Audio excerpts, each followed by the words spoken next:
So hello guys, we are back here. Part 4 unit 4 के बारे में बात कर रहे हैं अपन। तो बहुत इंपॉर्टेंट है यूनिट 4, इजी भी है और कम पेजेस का भी है। तो यूनिट 4 को सीधा सीधा शुरू करते हैं बिगर टाइम कुछ टाइम गवाए हुए रेज्यूमे राइटिंग के बारे में, ठीक है। तो ये ज्यादा देर नहीं चलने वाला रेज्यूमे राइटिंग, बट ठीक है। चलो, रेज्यूमे में क्या है, एमसीक्यू है, एमसीक्यू आने वाले हैं आपको, तो वो आप सॉल्व कर लो। इसमें सारे आंसर्स क्वेश्चंस दिए हुए हैं मैंने आपको ऑलरेडी, ये सब कुछ अवेलेबल है, ठीक है।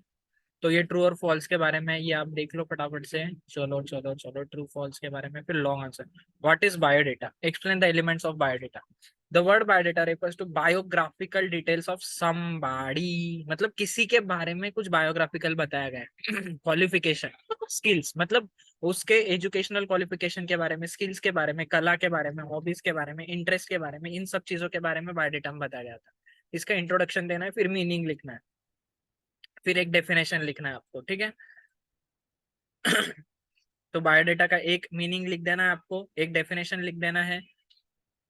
ऐसे करके आपका इंट्रोडक्शन, मीनिंग, डेफिनेशन तीनों हो जाएगा। फिर एलिमेंट्स के बारे में बात करते हैं। तो पर्सनल डेटा, पर्सनल डेटा की अगर मैं बात करूँ तो पर्सनल डेटा में अपन क्या बात करते हैं? पर्सनल डेटा में name, address, telephone number, date of birth, health, marital status, इसके बारे में बात करते हैं अपन। तो नेम में ना अपन अपना नाम लिखते हैं, ये तो आपको सबको पता है। एड्रेस लिखना है, फिर मोबाइल नंबर लिखना है, पहले टेलीफोन नंबर आते थे इसलिए यहाँ पे टेलीफोन नंबर दिया है। डेट ऑफ बर्थ दी है, तो डेट ऑफ बर्थ को ज्यादा ये मत करना आपने, उसको प्लेन सिंपल में लिख देना, 29/11/1998, ठीक है। फिर एजुकेशन, एजुकेशन हमेशा लिखते वक्त है ना, पहले वो एजुकेशन लिखना जो आपका हाईएस्ट है। मतलब अगर आपने एमबीए किया है या फिर पीएचडी किया है तो पहले पीएचडी लिखना, फिर एमबीए लिखना, फिर बैचलर्स लिखना, फिर 11th 12th लिखना, फिर 10th लिखना। तो ये सारी चीजें भी मैटर करती है उसमें। फिर एजुकेशन का क्वालिफिकेशन लिखते वक्त नेम, लोकेशन लिखना है, मतलब आपने कौन से कॉलेज से किया, कौन से यूनिवर्सिटी से किया। जैसे अभी मैंने मुंबई यूनिवर्सिटी से मेरा बैचलर्स किया, मेरा मास्टर्स में एनएमआईएमएस से करो, तो ये एक डिफरेंट डिफरेंट लिखना है, ठीक है।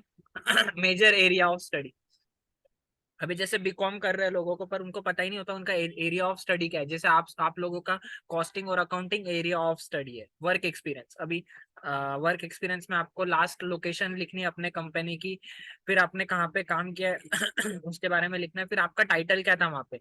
आप सीनियर ऑडिटर थे, सीनियर अकाउंटेंट थे, या सीईओ थे, सीएफओ थे, या फिर और कितने साल से आप एम्प्लॉयड हो। तो अभी देखो 4 साल एम्प्लॉयमेंट के हो गए, या फिर 2018 से स्टिल स्टिल वर्किंग हियर। तो ये सारी चीजें। फिर एक्स्ट्रा करिकुलर एक्टिविटीज में ना आपको टीम वर्क, आपकी लीडरशिप क्वालिटीज, फिर आप स्कूल में क्या रहे थे, जैसे हेड बॉय रहे होंगे, हेड गर्ल रहेंगे, या आपने क्या एक्स्ट्रा करिकुलर एक्टिविटीज की। जैसे अभी मैंने मेरे स्कूल में प्रोजेक्ट किया था सोशल इश्यूज को लेके। सोशल इश्यूज में क्या आता है ना, कि मतलब हर एक को एक्चुअल इक्वल रिस्पेक्ट नहीं मिलती दुनिया में। मतलब लोगों का ना उनके प्रोफेशन के ऊपर जज किया जाता है। तो उन सब के बारे में मैंने रिसर्च किया था, थोड़ा काम किया था। तो रेफरेंसेस, रेफरेंसेस में हमें दो लोगों का रेफरेंस देना पड़ता है। एक प्रोफेशनल कैरेक्टर, मतलब एक जो अपन जिसके साथ काम कर रहे हैं पहले से उनका, और एक जो अपना फैमिली फ्रेंड है उसका। तो दो रेफरेंसेस हमेशा लगते हैं। अभी बहुत से लोग है ना यूके यूएस में एडमिशन लेंगे, तो वहां पे एलओआर लगता है, लेटर ऑफ रेफरेंसेस लगता है। अभी जैसे आप मुंबई यूनिवर्सिटी से हो, या फिर आपने कोई कॉलेज से बीकॉम किया है, तो आपका बैचलर्स का लेटर ऑफ रिकमेंडेशन लगेगा। तो आपको कोई भी प्रिंसिपल, टीचर, अगर प्रिंसिपल का है, डीन का है, तो बहुत अच्छा है। जैसे अभी मेरी सिस्टर है समझो, तो उसको एमएस करना है यूएस से, तो वो जब यूएस से एमएस करेगी तो उसको दो एलओआर लगेंगे। तो एक उसको डीन का मिल जाएगा और एक उसके वहां के प्रिंसिपल का मिल जाएगा। तो और एक एमयूएचएस से मिल जाएगा। तो ये एक मैटर करता है। जितना अच्छा रेफरेंस होगा, जितना स्ट्रॉन्ग रेफरेंस होगा, उतना जल्दी काम होता है। रेफरेंसेस काम में हमेशा ही हमेशा आते हैं। तो इन चीजों का हमें ध्यान रखना है, रेफरेंसेस को भी, ठीक है। थोड़ा सा ब्लर आ रहा होता है हमें, ठीक है, अभी कुछ नहीं कर सकते उसमें। Presentation, the presentation of the candidates data sheet is extremely important. Presentation होना बहुत जरूरी है। आप जो भी लिख रहे हो उसमें एक ऑर्गेनाइज तरीके से लिखो, अच्छे हैंड राइटिंग में लिखो। देखो अभी बहुत सी चीजें है ना, एक तो हैंड रिटन हो सकती है या फिर प्रिंटेड हो सकती है। तो जो भी हैंड रिटन है उसको अच्छे हैंड राइटिंग में लिखो। देखो ऐसा जरूरी नहीं कि दूसरे से ही लिखवा के लेना है, पर ये देखो ये बायोडेटा आ गया। Monika Amit Sharma, father's name, mother's name. अभी ये बायोडेटा शादी के लिए लगता है, तो इसलिए सब कुछ दिया है, परमानेंट एड्रेस, प्रेजेंट एड्रेस, फिर उसका email ID, date of birth. या 1997 की, मुझसे बड़ी है ये। तो हिंदू है, इंडियन है, अनमैरिड है, फिर देखो कैसे अच्छे से लिखा है, एसएससी, एचएससी, बीकॉम। बस आपको ये रिवर्स में लिखना है, आपको पहले बीकॉम लिखना है, फिर एचएससी लिखना है और फिर एसएससी लिखना है, ठीक है। फिर कंप्यूटर नॉलेज, वर्क एक्सपीरियंस कितना है, ट्रेनी ऑफिसर है एबीसीडी बैंक में, एबीसीडी कंपनी में। फिर ये यहाँ पे सिग्नेचर दिया है इसने, फिर रेफरेंस दिया है, ये जो भी रेफरेंस है वो लिख दिया, ठीक है। टाइप योर नियरेस्ट रेफरेंस मत लिखना, आप वहां पे सच्ची में आपका रेफरेंस लिख के आना, ठीक है, जो भी है उसका रेफरेंस लिख के आना। State the drafting of a resume with an example. Introduction, a resume less frequently also spelled resume और resume is a document used by person. तो रेज्यूमे में क्या है, उसका मीनिंग दिया हुआ है, पहले तो इंट्रोडक्शन लिखना ही लिखना है, फिर मीनिंग है, फिर रेज्यूमे में क्या क्या आते हैं उसके बारे में बात की गई है। फुल नेम आएगा, डेट ऑफ बर्थ आएगा, मैरिटल स्टेटस आएगा, एजुकेशन। सर रेज्यूमे और बायोडाटा एकदम ही सिमिलर है। तो फॉरेन विजिट्स आई है, सेमिनार्स अटेंडेड आए हैं। फिर डेफिनेशन दी है रेज्यूमे की, दो डेफिनेशन दी है, एक लर्न कर लेना कोई भी। जैसे resume means a brief return account of personal, personal मतलब खुद के बारे में, खुद का एजुकेशन, खुद का प्रोफेशनल क्वालिफिकेशन और खुद का एक्सपीरियंस, ठीक है। इसमें पेरेंट्स का आया क्या, कुछ नहीं।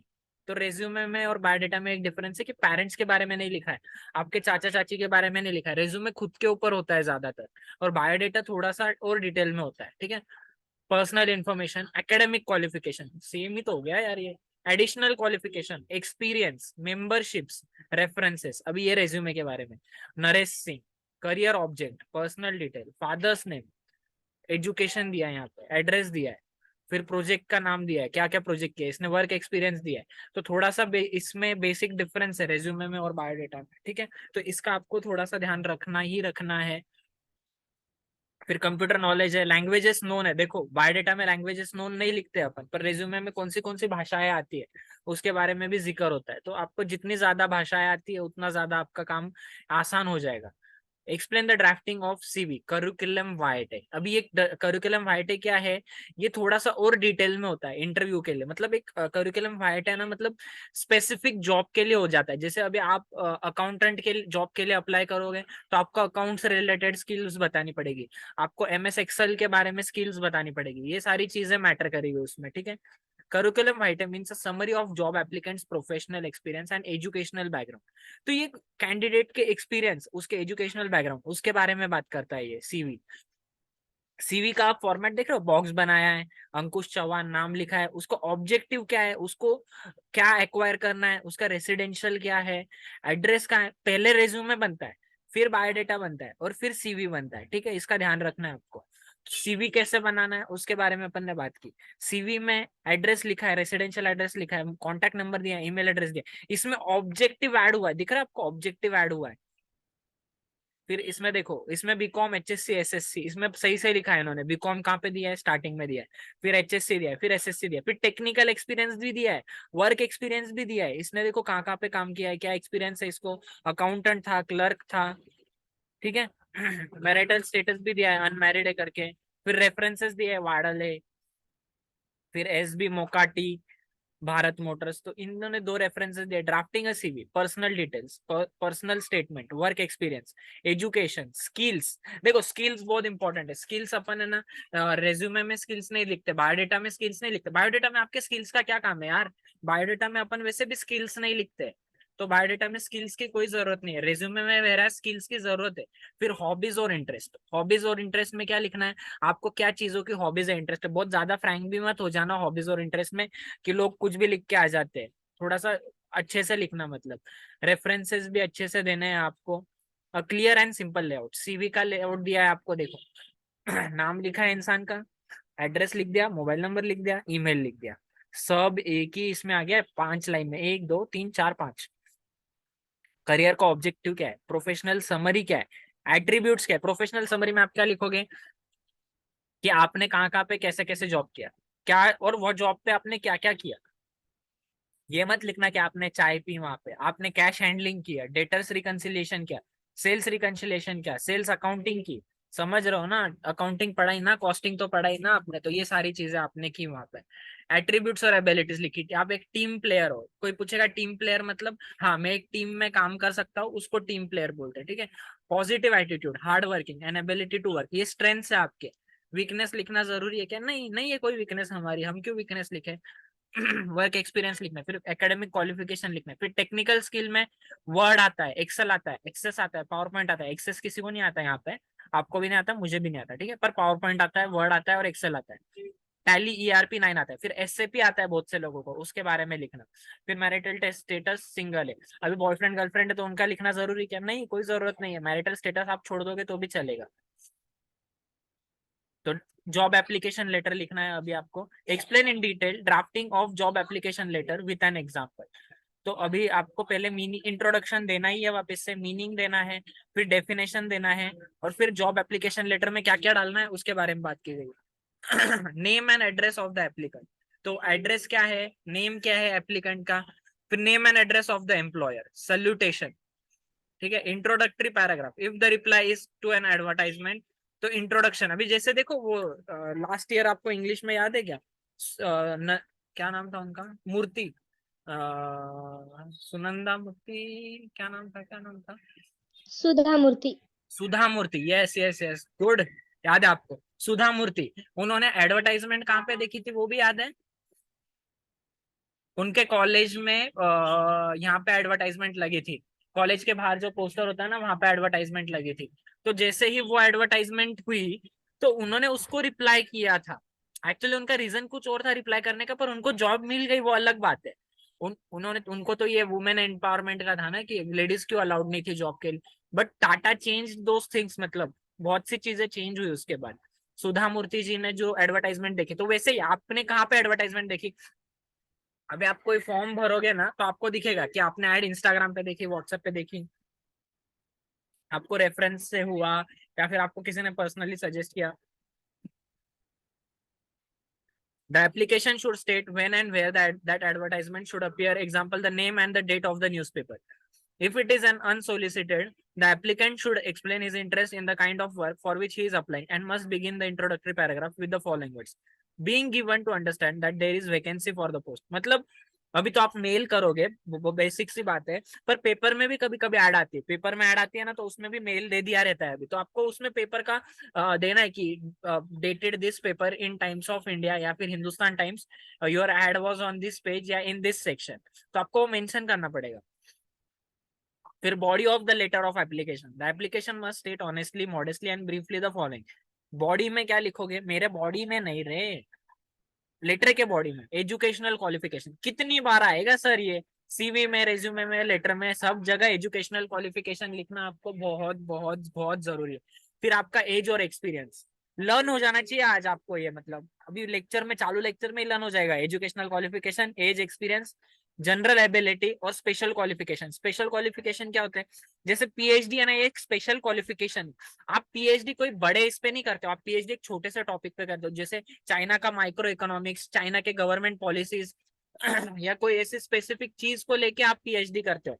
या इकोनॉमिक्स में भी अगर आप PhD करते हो, तो उसमें कौन से चीज को लेकर PhD करते हो उसके बारे में बात की जाती है। फिर टर्म्स एंड कंडीशन है कुछ, तो उसके बारे में बताओ, फिर रेफरेंसेस बताओ, और फिर कंक्लूडिंग पैराग्राफ। बहुत डिस्टर्बेंस आ रहा है क्या?